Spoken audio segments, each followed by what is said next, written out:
Welcome to the Dave Palma Show, the podcast that revives, restores, and awakens your innermost capabilities. You have the training and the talent to succeed, but do you have the guts to fail? I love what I do.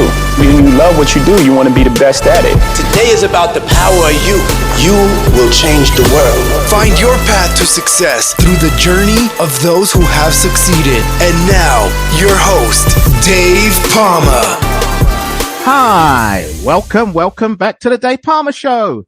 And with me in this episode, I have the pleasure of introducing a writer, director, producer, playwright, author, and champion of American film. He has a new memoir, or a memoir, I don't know if it's new, but it's his creative life in a recent memoir, My Place in the Sun, Life in the Golden Age of Hollywood and Washington. George Stevens Jr., welcome to the Dave Palma Show. Dave, it's so great to be with you. It's a pleasure to have you here. Really great honor to have you here. My dad was, a great fan of a lot of people in your movies. So I grew up with a lot of it. I don't know when you was born. He was born in 1930. So I'd imagine I'm a tiny bit younger than your father was. There you go. You're only a spring chicken. Never mind. My father, of course, I grew up around him making wonderful movies like Gunga Din and A Woman of the Year and Shane and A Place in the Sun and Giant.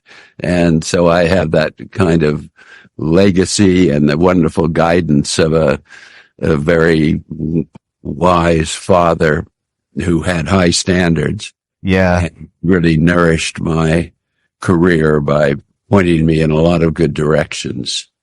Fantastic.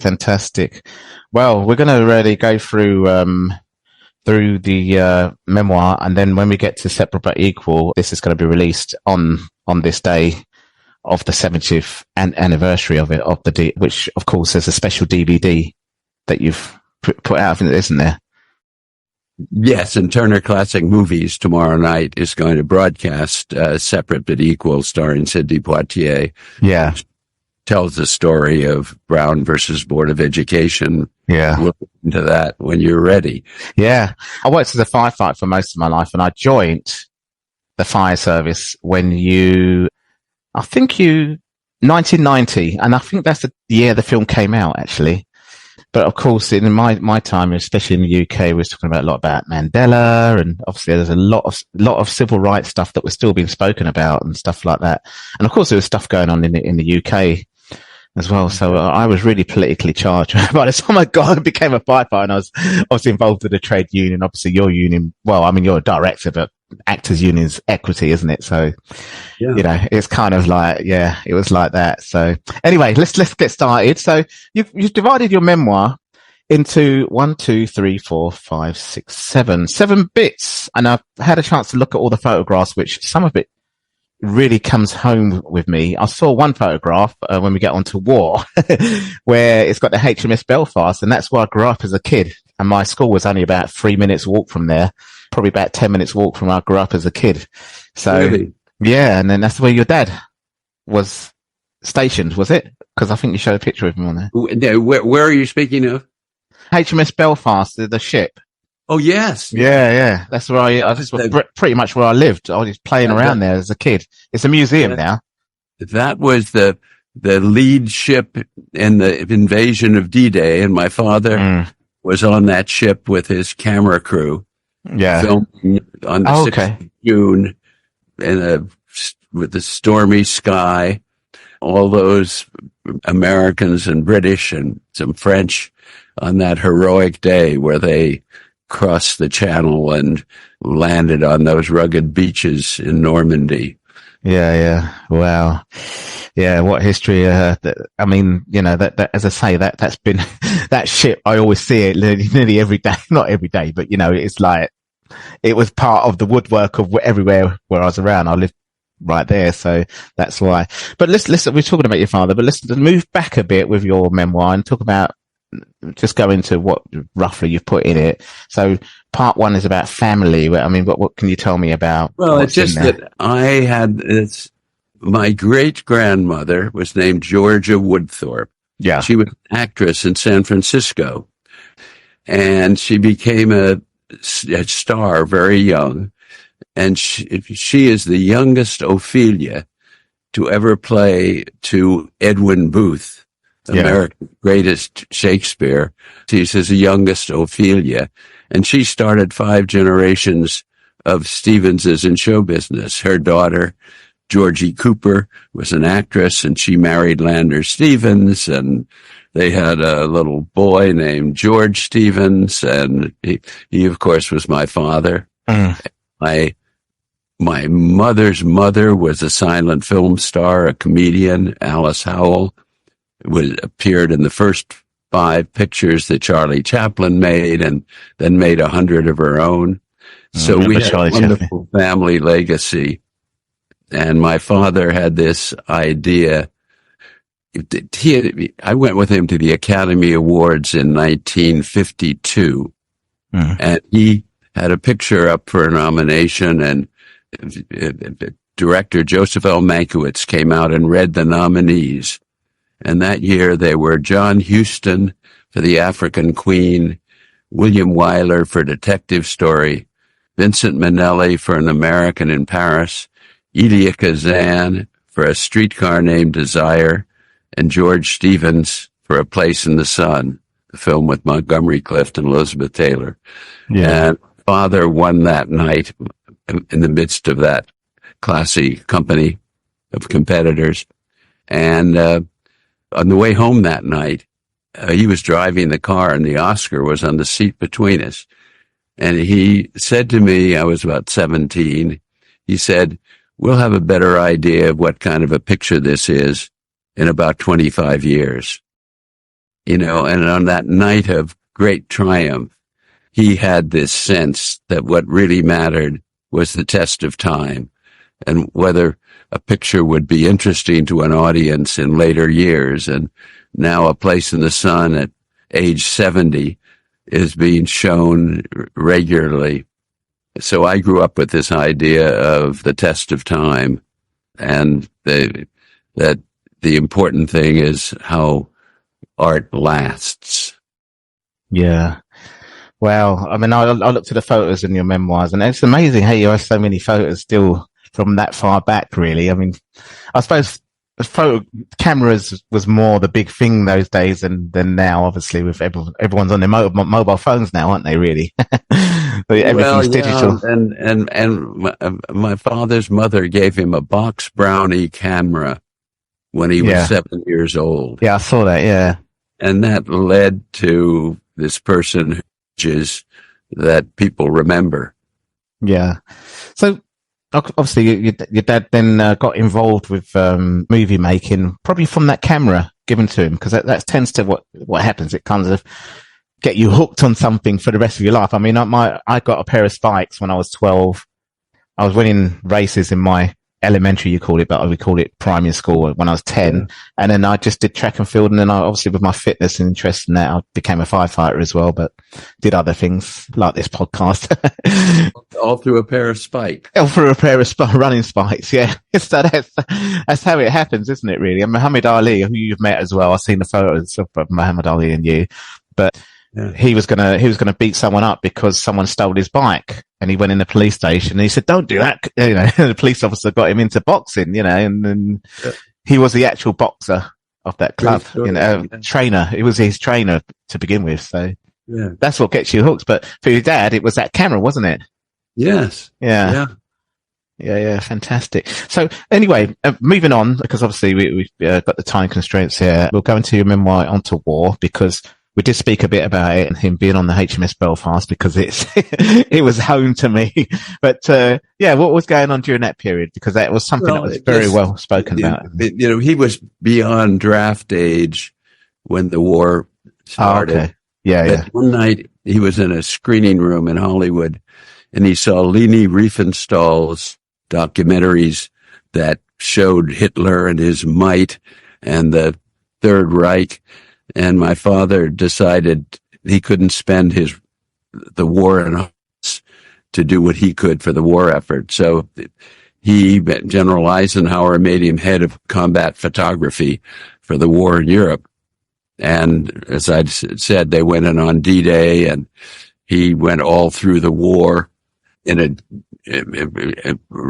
Jeep riding across Europe through the liberation of Paris and the Battle of the Bulge and the liberation of the camps in Dachau, the concentration camp, which had a great effect on him.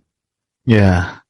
Fantastic. So from the war age, I mean, obviously I've heard so much with the war because obviously being in the UK and so close to that and growing up in the late 60s when I first went to school, you know, throughout the 70s, that's a lot. We heard a lot about that. So I know a lot of what happened in the World War, but obviously with your father, he was just basically just getting some images, I imagine, not actually drafted in. So during that period, you was obviously, that's when you was probably still at elementary school, wasn't you? Yes. Yeah. So for America, you're quite so far away, aren't you, really, from...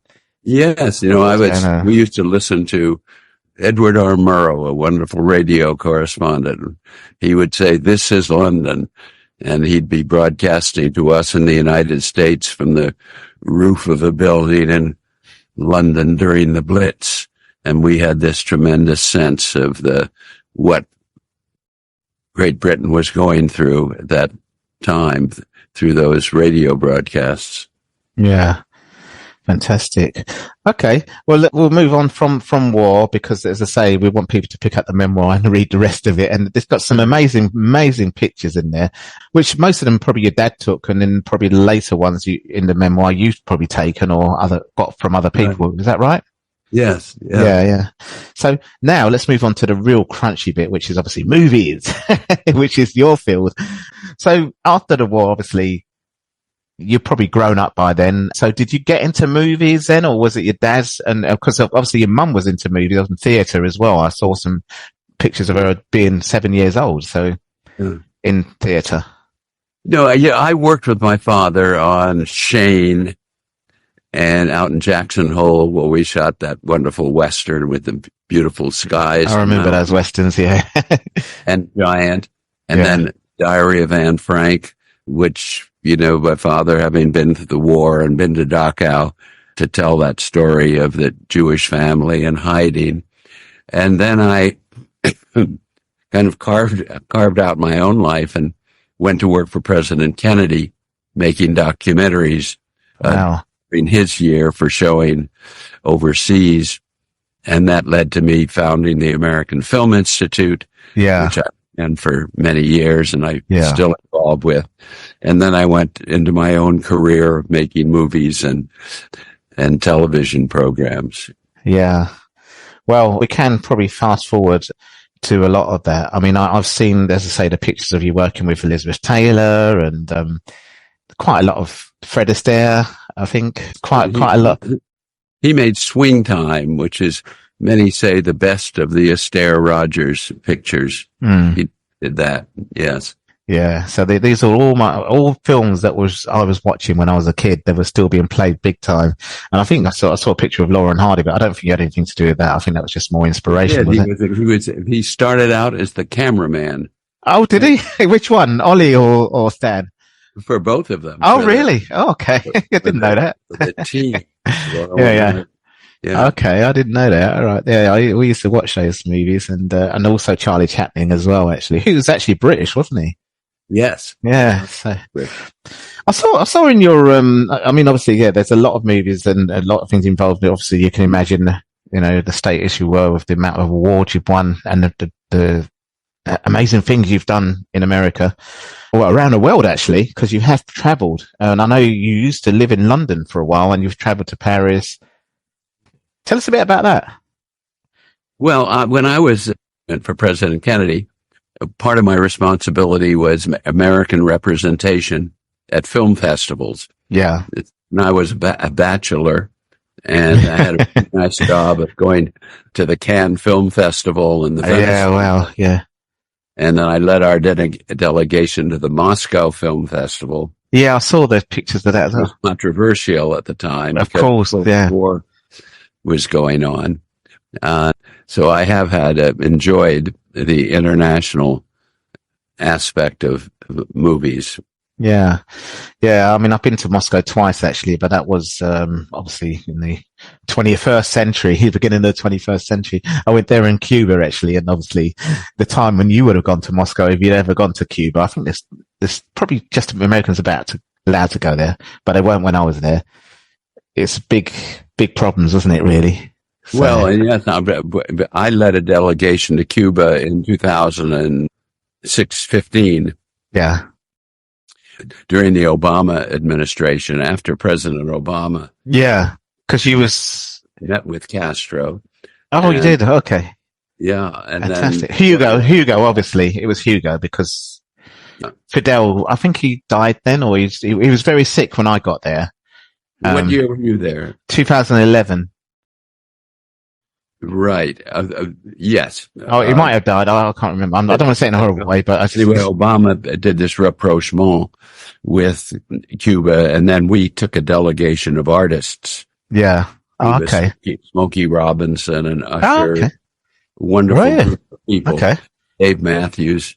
Yeah. And, but then when correction, and it just has been difficult getting to a good place with Cuba, and I hope that we'll do that again soon. Yeah, wow. What was it like working for Obama? I suppose you probably knew him anyway a little bit, because... Oh, yeah, well, I got very interested when he was going to run for president, and I was one of those who encouraged him to run and was involved in his campaign, and he appointed me a chairman of the President's Committee on the Arts and Humanities. So yeah, I enjoyed working with him while he was president. Yeah, wow. I know he was a breath of fresh air. Well, you met a lot of presidents anyway. You ran a lot of, obviously, film stars, but you also met some sports people as well, like Muhammad Ali. So it was a really amazing life that you've actually led. After the American Film Institute, on your memoir, we could talk about that. But you also went into a creative life, and that's where Separate but Equal was made. But what happened to the American Film Institute? I mean, because I saw a part where you said, right, okay, at the age of 48, don't want to be public servant anymore. I just want to be self-employed. So what was going on there? But the American Film Institute is thriving today. It's been voted the best film school in America year after year. And we have something called the Directing Workshop for Women that has brought so many women behind the camera. And we're very proud of all the AFI graduates who are making wonderful films today. Yeah. Yeah. And you started that, didn't you? The American Film Institute. Yeah, you founded it. You're the founder. Yeah. 1977. 1967. Oh, 1967. Okay. Yeah. And first thing we did, we preserved, there are 42,000 feature films in the American Film Institute collection in the Library of Congress that AFI preserved that otherwise wouldn't exist because films were disappearing. And that was a very important effort. The British Film Institute has done wonderful work in Britain. Same vein. Yeah.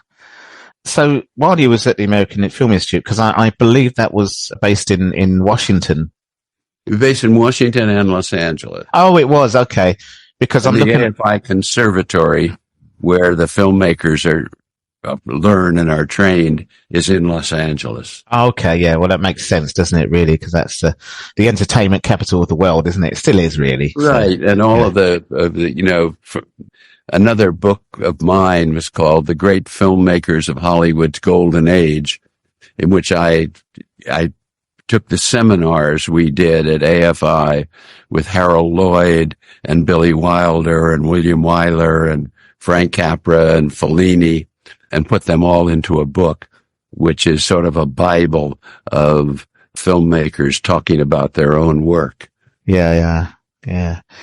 Wow. Well, I didn't realize you had another book out there. So American Film Institute was live and kicking, and still is live and kicking. But then we come onto the big part of what's going on now at the screening, the special screening of Separate but Equal. Part 6 of your memoir talks about a creative life, and that's where it incorporated it. Tell us about that chapter and where the Separate but Equal fitted in with all that. Yeah, well, I've had really lived a creative life and been able to make films and make television shows. And I wrote a play called Thurgood about our great Justice Thurgood Marshall. And the film we talk about now, tomorrow, Friday, the 70th anniversary of the Supreme Court decision in Brown versus the Board of Education. Yeah. It was a unanimous decision that outlawed in public schools in America. To the shame of America, there was an 1896 decision. Segregation by race was legal if the facilities were equal. Yeah. Of course, in the South, the schools were segregated and they were nothing close to equal. The children were going to what Thurgood Marshall, who was then a young lawyer, called doghouse schools. And the film we made, called Separate but Equal, that stars Sidney Poitier as Thurgood Marshall, is being shown on Turner Classic Movies in the United States to out. But it tells the story of one of the 5 cases that made up Brown, and in which Thurgood Marshall went down to South Carolina. And there was a little boy named Harry Briggs, 7-year-old little boy. His father had worked in the Navy during the war, and Harry was African American. He had to walk 5 miles every day to school. And in the movie, you see him leaving school to walk home and the school buses going by him for the white kids. And Thurgood went there and said, if you people will sign a petition, I will take this to the court. And they did. And it was brave because they underwent a lot of abuse for signing it. But Thurgood Marshall made that the case that he took to the Supreme Court and argued before the justices that separate schools were not equal, and made the case very positively. And a wonderful justice, Chief Justice Earl Warren, led the court to a unanimous decision. Chief Justice Warren felt it was important that the public not get a 5-4 decision, but a 9-0 decision, said that segregation by race was illegal in America. And it's a very compelling film. Yeah. I did watch it. You gave me a invite to the Paramount, the online Paramount section. So I think you will find it interesting because it really shows what segregation was like, and it's inspiring to see these young lawyers taking this case to the Supreme Court and to see how all of that works. How just exactly, yeah. I love all that. I love all that stuff. so it got me glued anyway. But the fact is that when I studied American politics in my politics and society degree at University of London in 2001, I think it's 2002 that the American politics came along as my module. That was one of the questions, and I answered it really well. So Brown versus, that there's a lot of stuff, obviously things like abortion, NRA and things like that makes up it. And that's one of the things that is used in the academic world of politics. Thurgood Marshall said the law is a weapon if you know how to use it. That's right. Yeah. And these lawyers use the law. It was just a very uphill, difficult case, but they won it. And so important. It's one of the 2 or 3 most important decisions by the United States Supreme Court in history. That's it, exactly, and that's why it's just such a big thing covered in the politics academic world as well. So it's really amazing that watching the film. Also, seeing Sidney Poitier is one of my favourite actors as well as my dad. So because I think he was around the same age as him actually, but I can't remember, or maybe a bit. Actually, I can't remember now, but what was he like to work with? Actually, Sidney. I mean, I know he's a great guy. Sidney was a prince. Yeah. He was a person who came from the Bahamas Yeah, that's right. Yeah. He left home. Yeah. And he was 15 and took and jumped a train and and rode the rails up to New York. And he had a Bahamian accent. And he was a waiter, and a Jewish waiter taught him to listen to the radio and learn English. And that this man became such a distinguished figure. Yeah. In addition to a great actor, Sidney was a great citizen. And we lost him a couple of years ago. Yeah. Sadly, I saw that, yeah. Great Americans, and he brought so much to the screen. I think he brought a lot, considering his race and his time in the industry at the time as well, because that's something else as well. So he had some good parts, and obviously you gave him a great part there as well, which I think in the early days, I'm not saying the whole way, but black actors used to get some bad parts. I remembered there was actually an equity campaign. It's interesting, Sidney, because when Sidney was starting out, they would offer black actors parts as drug dealers. Yeah. And Sidney made this decision. He said, I'm never going to play a part that would embarrass my father. Yeah. He never did. Yeah. His parts. I remember one movie clip, I don't know if it's you that directed it, where he slapped a cop or someone. Yeah. You can't be doing that in those days. Well, even these days. It's a wonderful, I think he may have won the Academy Award for that role in The Heat of the Night. Yeah. Okay, well, look, listen, it's really great. Can you just remind us when this film's you've already said it twice. And but Separate but Equal is going to be shown in America. Yeah. On Turner Classic Movies at 8:00. Yeah. Tomorrow, Friday night, May 17th. Yeah. Paramount is releasing it on DVD. Yeah. You can get it by going to wherever you get DVDs. And my book, My Place in the Sun. Yeah. Like Golden Age of Hollywood and Washington. That's out there, both on audio and to read. Oh, audio, right. I'll listen to the audio due to my dyslexia as well. I've got a book out called Firefighting from Within, so I'm trying to get a movie out of that as well. Maybe I've got one name for it, Inferno's Grace, I think I might call it for the movie. His title. And firefighting's a dramatic, Ladder 49, Backdraft. Yeah, it's all that. I wish you well with that. Thanks very much. Thank you. But anyway, George, we've run out of time, but it's a really great pleasure having you on this show. Brought back lots of memories, and I'm just really deeply honoured for you to talk to my audience today. Enjoyed it so much, Dave. Thank you. That's all for this episode. Thanks for listening, and remember, if you want to support what we do, then share, subscribe, and leave a review over on Apple Podcasts. Or head over to my website, davepalmer.com, and click on Rate Show. Well, that's all for now, but I'll see you in the next episode of The Dave Palmer Show. Follow us on Facebook, Twitter, and Instagram.